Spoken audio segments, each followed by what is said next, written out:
اب اسلام آباد کی طرف نہیں چڑھ دوڑیں گے۔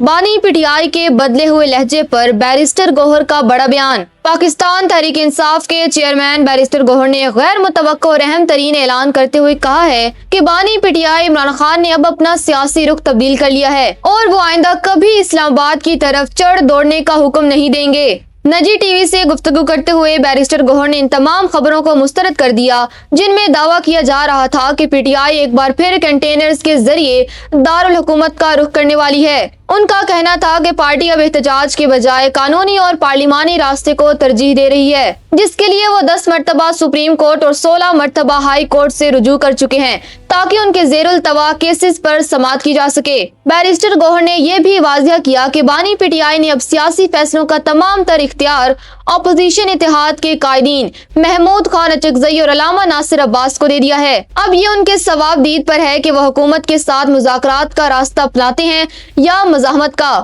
بیرسٹر گوہر کا کہنا تھا کہ پی ٹی آئی کا سب سے پہلا مطالبہ صرف یہ ہے کہ بانی پی ٹی آئی تک ان کے ڈاکٹرز اور وکلاء کی رسائی ممکن بنائی جائے اور ان سے ملاقات کی اجازت دی جائے۔ انہوں نے دو ٹوک الفاظ میں کہا کہ فی الحال اسلام آباد کی طرف کسی لانگ مارچ یا چڑھائی کا کوئی فیصلہ نہیں ہوا اور نہ ہی عمران خان ایسا کوئی ارادہ رکھتے ہیں۔